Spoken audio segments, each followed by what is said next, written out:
I don't know which direction this needs to go. Okay, so I have to do it that direction. 1 second. Okay, so I guess it's reconnecting. I had to send that to people. This is gonna be horizontal or vertical, just cause I'm looking for my tools. I'm gonna go back out in the garden, and I don't need that. I don't know why I picked that up. I'm gonna go back in the garden and finish up some weeding as people come in. Oh, there's a ready tomato. Okay. So I think I'm just gonna tackle cleaning up these two beds over here. So these are our strawberries. They look good for the most part. So I'm gonna finish weeding this area and then kind of weed and pull some of the, even though there's some peppers that are trying to thrive. Part of the issue is that the soaker hoses, yeah, I think I'm just gonna call this pepper plant done. Some of the pepper plants want to live, but I think part of the issue, because you can see this side of the world is thriving. As y'all can see, I still never picked. Hey, Amy. Yes, I am good for, excuses for not working. It's funny because all these basils have flower, which technically means as a flower, they're not supposed to keep growing. But as you can see, these basils are going crazy. I've got to make pesto. Maybe I'll do that tomorrow. I need to make some pesto out of all that. I'm letting some of the basil get dry because as it gets dry, the seeds will come out of this and everything. So yeah, so I think I'm going to tackle finishing up these weeds. These are pretty good here. I'm not going to be live for long because I know Tuber Chat is on, I think, at the top of the hour. And I know there will be people that want to go check out Tuber Chat. Hey, Harjarine. Yo, okay, hold on. Oh, thank you. I should probably, as I'm talking about weeding, y'all just see my face. So, I'm going to, thank you for that, Harjarine. So I'm going to tackle, they're fine. These are just strawberries. The strawberries are doing fine. Like they'll just over the winter, they'll do fine. I'm going to finish up. Hey, coffee. Hey, traveling tea.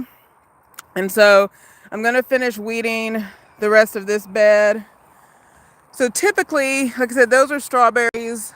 Typically in this bed usually has the squash, zucchini, cucumber on the end. I think one of the things, and again, if any of my gardening people are out there, y'all can let me know too, like what some best practices. I personally think we need to start rotating where some of the plants go.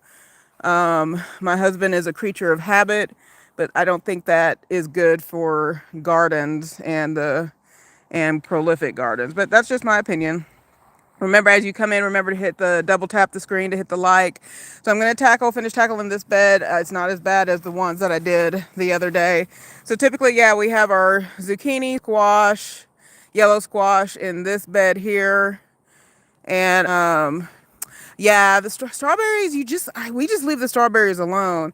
And then, so the first part of the year when it's cold, I put sugar snap peas on this, and I love my sugar snap peas because I'll just come out here and eat them. Most of the sugar snap peas don't even make it into the house because I just eat them when I'm out here working.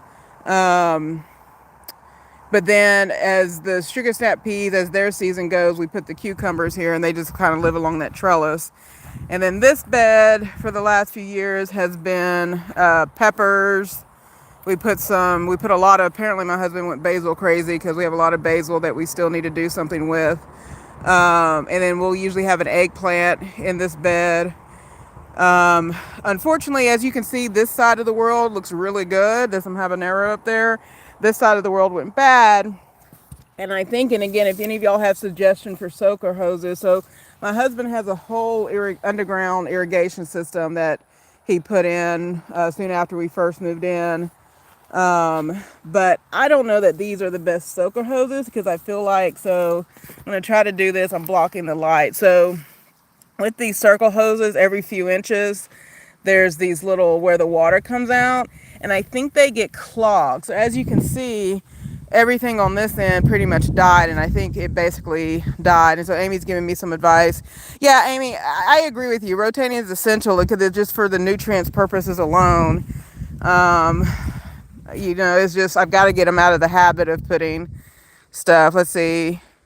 Also, this question I wouldn't just let because they tend to harbor. That is 100% correct. And we were very bad about putting our DIY spray on it because when this isn't our first garden.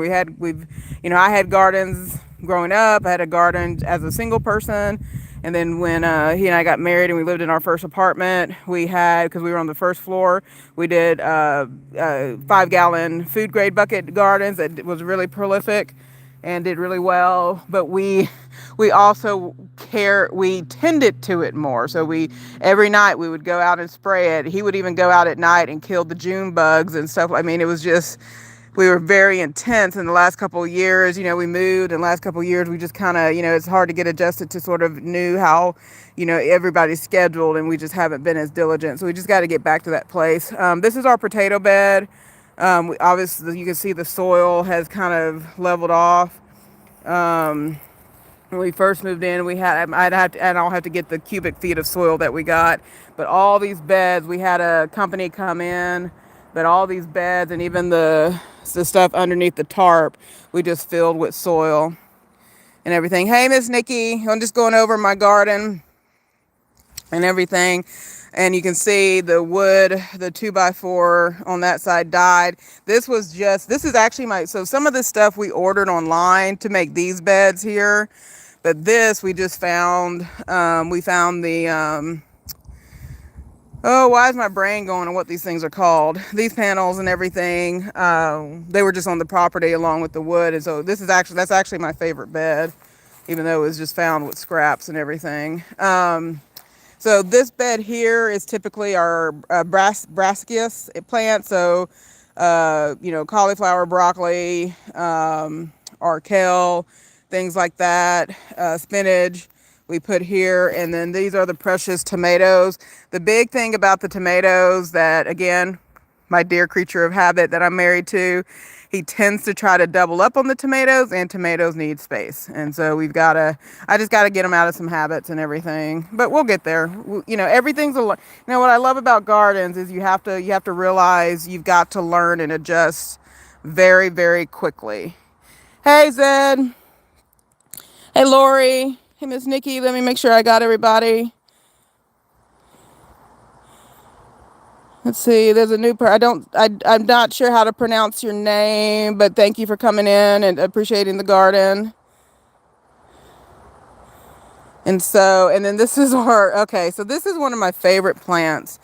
This is basically lemon basil.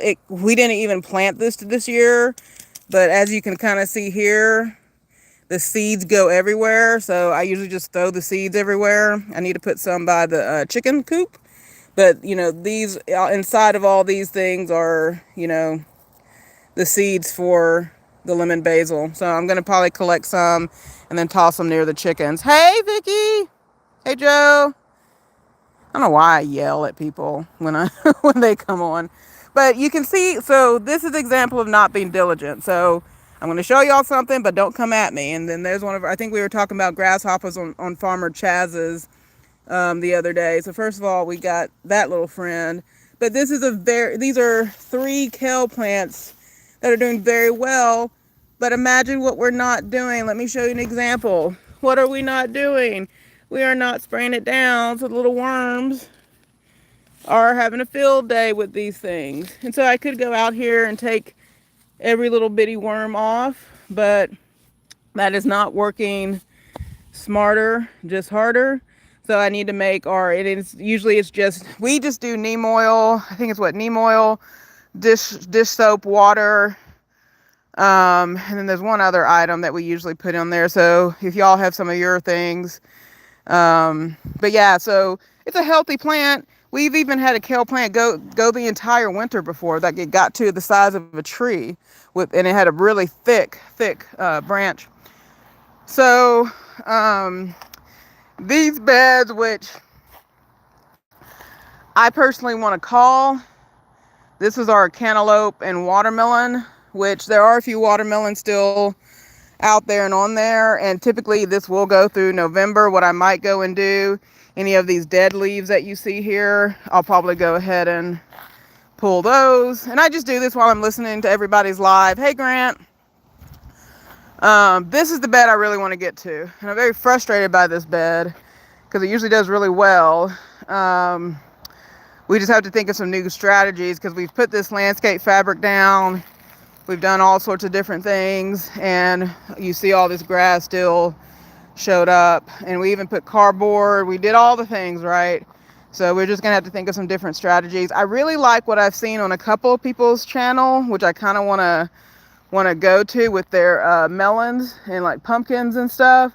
They put kind of a little they created a trellis system. I think Oki's Eden, he has kind of a, I assume it's just, I don't know if he just used the chicken wire or what he used, but he kind of just made probably a foot or two, I don't even think it's 2 feet, probably a foot off the ground, just created kind of a little fence line, and then it grew along the fence line and it grew up. Like, we tend to, they're going to get a lot of, they can always still get the, powdery mildew and stuff like that. But as Amy was talking about, you can see these are already diseased.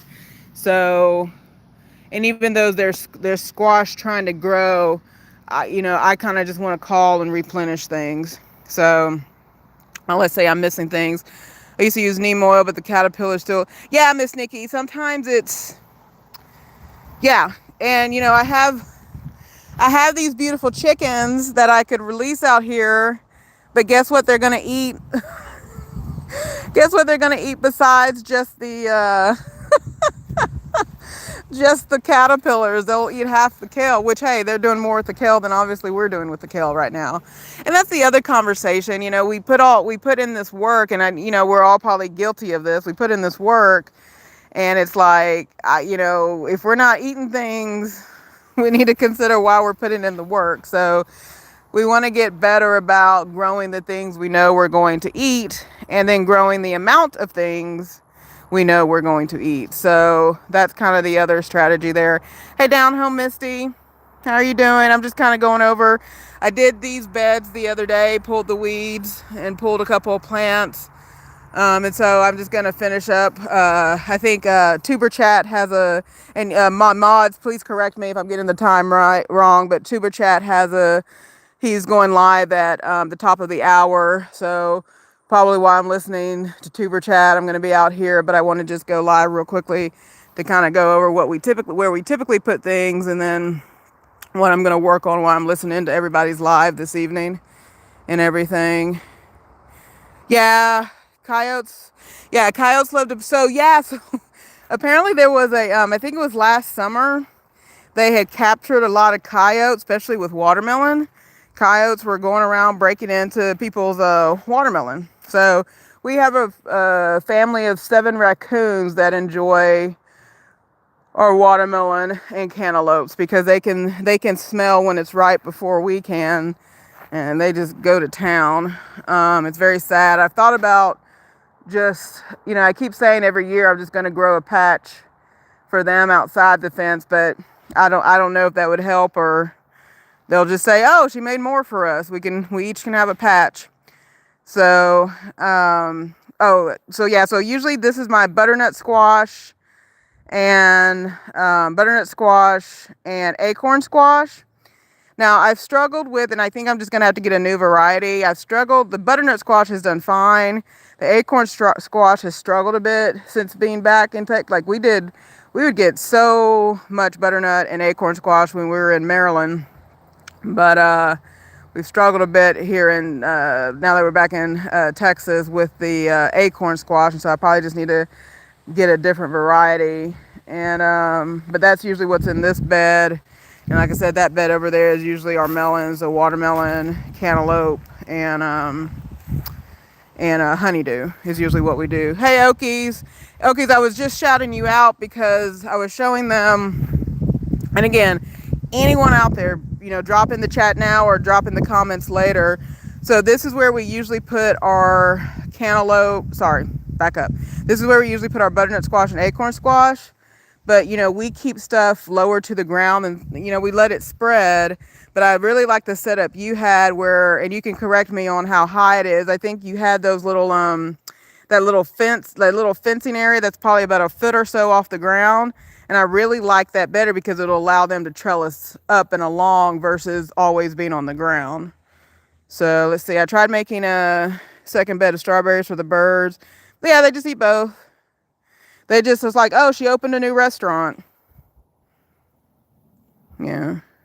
Yeah, it's a lot of work, and we've just got to get smarter about stuff, like focusing on there's other people that garden, and I know several of y'all have talked about this on your channel. We have several neighbors that garden that we trade vegetables and eggs. Like there's this one neighbor who I trade eggs, and she brings me purple hull pea. She brings me because they do really good with their poblano peppers, and we have not been, the only pepper we have not been successful with here or in Maryland is poblano, and so she'll bring us their poblano peppers and their purple hull peas, their cucumbers, all the things, and I give them eggs. And so again, working smarter, not harder, I kind of want to get smarter about what we are growing. So the fences, let's see, 24 and some pallets. Yeah, I like that better. Yeah, birds are very smart, and birds are usually the first culprit, like when you do transplant, like whether you're growing from seeds and they're growing into seedlings, or you do transplants, they're quite literally, and I'm just checking the time because I don't want to, we have a few minutes left because I know, like I said,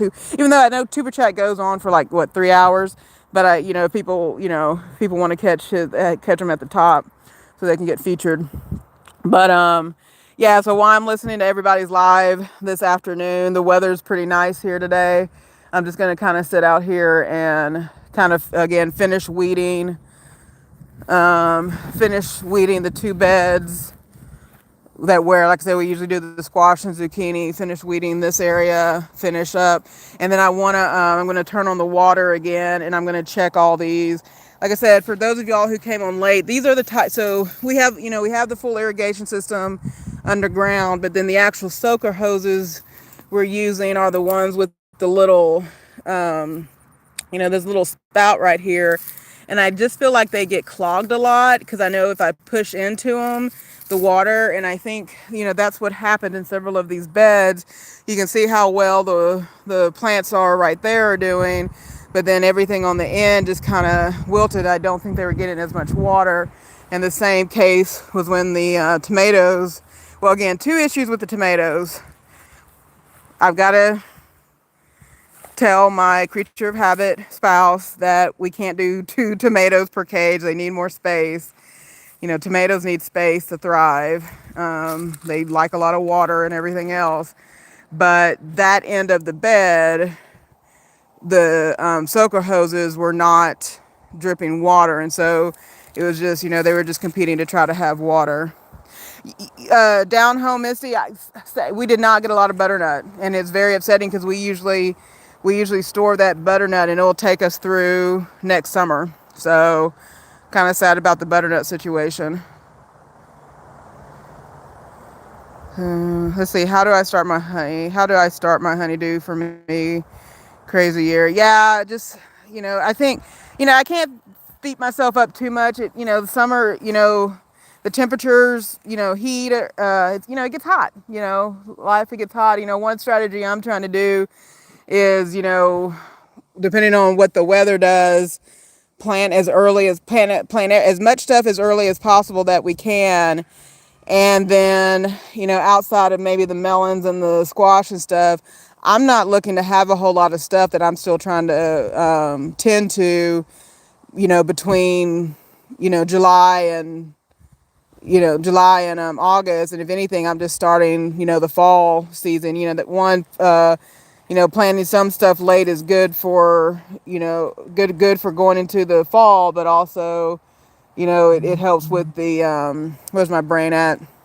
It helps with the pests, depending on, how late you're willing to go with some, that they won't hit the pests won't hit them as much. So a couple of different strategies I may try to go into and everything. So we'll see what happens. Hey, Imani. And so, those are just a couple of different things I'm contemplating. And then our fruit trees, we've got to, I don't even want to show y'all my fruit trees because y'all are going to know exactly where we went wrong and what we need to do. So we got these pear trees when we first moved in, and the one thing we have not done with them is prune them. So you can see them struggling there. And then the same goes for they grow lots of leaves and they grow their flowers, but not a whole lot of other life is happening. So we've got to make sure we're pruning them appropriately. So yeah. So like I said, I have time on my hands these days, so I'm just gonna go. But we also have to wait till they get dormant a bit before we start pruning away. So that's what my plan this afternoon is to take care of some of those things. The other thing we're thinking about doing is taking advantage of some of the areas where we have shade alongside the house and garage. That's where we'll probably put some more herbs and stuff like that. Just so they're not in so much heat and everything. I mean, we'll still put some herbs in the actual garden bed to help with stuff. And then I did not do my marigolds this year, and so definitely make sure I'm putting some marigolds in this year. I got some seeds from Okies and stuff, so make sure to put those marigolds in. And then, hey, Tashira, good to see you. And so that's what I'm gonna do. So any best tips, suggestions, questions for me? Oh, it's the top of the hour. Thank you so much. Okay, so I know Tuber Chat is starting. I want to compete with lives because that's a good community. So everybody head over to Tuber Chat just to see kind of what's going on and what advice he's given us and everything. And then you have to prune your apple trees. And then, like I said, once I start kind of getting more strategies together, I'll come on. But I just wanted to do a quick hello. But yeah, y'all head over. Thank you for the likes. Thank you for coming in real quick. But head over. Oh, Luis is there. Sorry, Luis. Luis, I'm going to stay on for a little bit. But y'all head over to Tuber Chat if y'all want to kind of check out what he's doing. If y'all have not been on a Tuber Chat live, I highly recommend y'all go to one. He's live right now. And again, it's just at Tuber Chat, or just search for Tuber Chat. But what he does is that he does reviews of, he talks through different things, and he also does reviews. It's a connect and grow opportunity, so connect and grow. And then he also reviews people's, what am I trying to say? Channels, so you can get ideas. You can, if you've struggled with thumbnails, if you struggled with, how should my heading look, how did that, you can, it's an opportunity to look and see what other people are doing, and also connect in the chat. So I'm going to go ahead and wrap up my live here. Thank y'all all for joining. I appreciate each and every one of you when I do these little impromptu lives. But head over there, and then y'all will see me in the garden more often, because that's why y'all are here. Y'all got to check me. If y'all ever see me not in the garden a couple of times a week, y'all got to check on, do a proof of life of the garden and or me in it. So I appreciate all of you. Y'all head over to Tuber Chat, and we'll see you later. Bye-bye.